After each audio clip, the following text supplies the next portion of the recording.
Salam sejahtera untuk kita semua.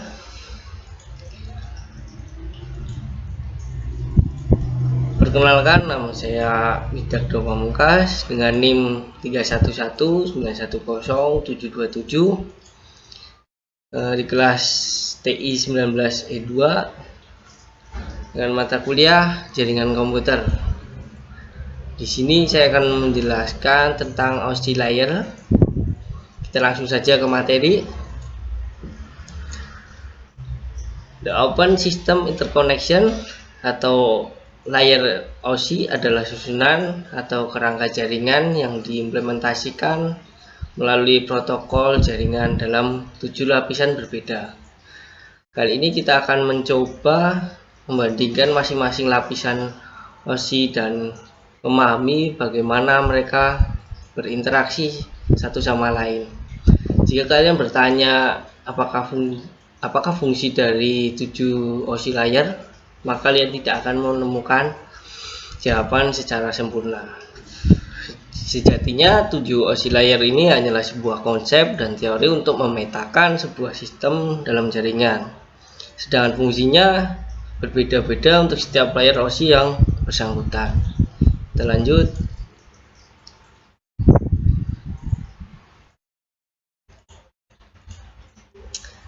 OSI layer disebut sebagai lapisan karena memang model referensi OSI ini diciptakan berlapis-lapis. Lapisan-lapisan pada OSI layer ini dibuat dengan tujuan agar setiap paket data dalam sebuah jaringan bisa melewati layer tersebut sebelum pada akhirnya bisa saling terkoneksi. Berikut adalah ketujuh lapisan OSI layer tersebut.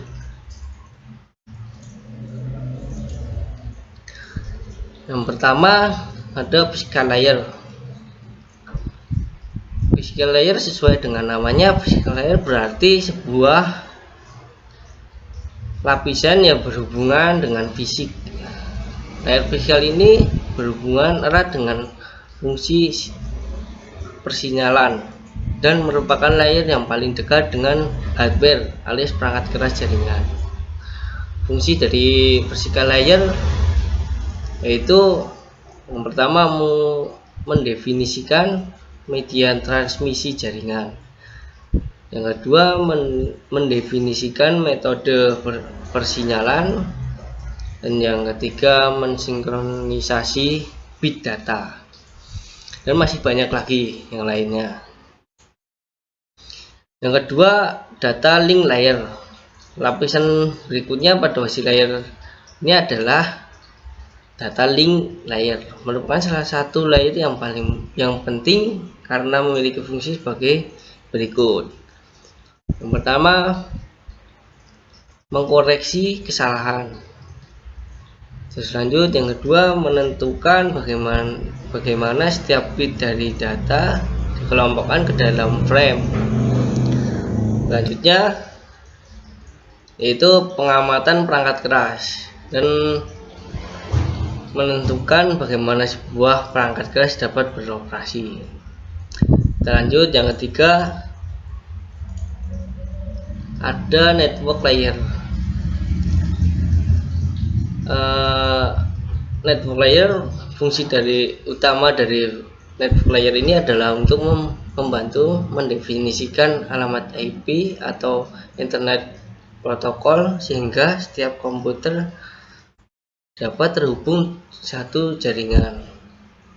Selain itu, fungsi lain dari network layer adalah membuat header pada paket-paket data. Yang kedua, melakukan proses routing. Fungsi dari beberapa hardware jaringan seperti router dan juga fungsi hub berjalan pada layer ini dengan cara melakukan pemecahan paket data dan juga melakukan proses routing. Selanjutnya transport layer. Sesuai dengan namanya, transport layer merupakan lapisan OSI yang memiliki tugas sebagai pengantar. Fungsi utama dari transport layer pada lapisan OSI ini adalah Yang pertama, memecah data ke dalam paket-paket data. Yang kedua, mentransmisikan data dari session layer menuju network layer maupun sebaliknya. Yang ketiga, membuat penomoran pada paket-paket data sehingga nantinya dapat disusun kembali dengan mudah.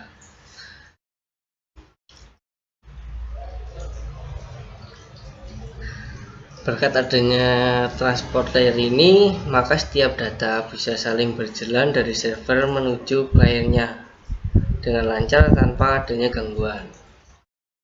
Lanjut, yang kelima ada session layer. Lapisan selanjutnya pada ISO adalah session layer.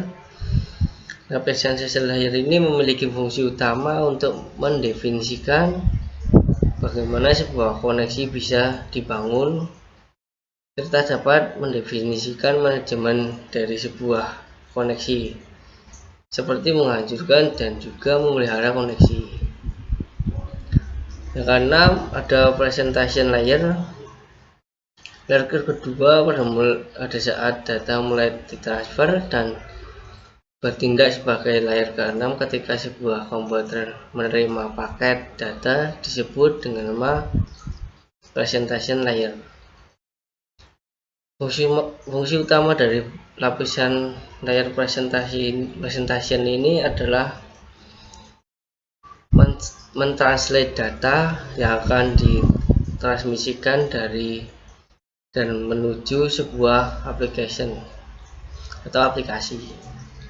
Apabila merupakan proses awal, lapisan ini berfungsi untuk menerjemahkan aplikasi menjadi sebuah data yang akan ditransmisikan, begitupun sebaliknya. Ketika memasuki proses akhir, presentation layer akan menerjemahkan data yang akan ditransmisikan ke dalam aplikasi. Selanjutnya, yang ketujuh dan yang terakhir, application layer. Application layer merupakan lapisan yang pertama pada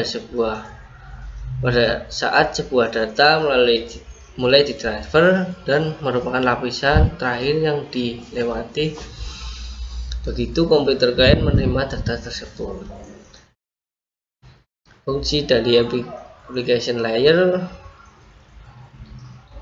sebagai pelepas data dalam sebuah jaringan dan juga penampil data dalam sebuah jaringan memiliki beberapa fungsi, seperti yang pertama, menyajikan interface atau aplikasi dengan jaringan.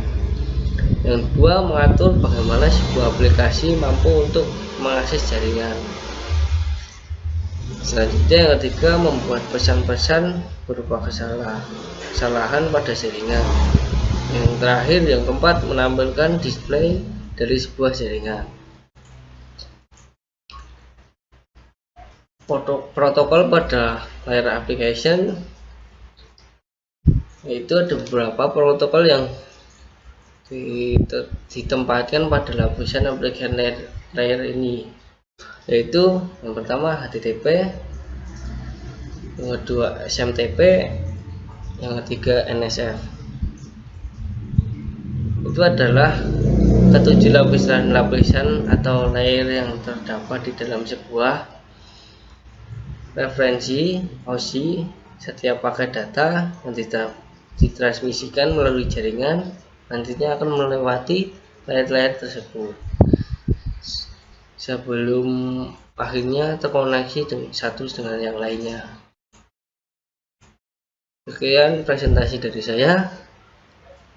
Bila ada salah dan kekurangan, tolong dikoreksi.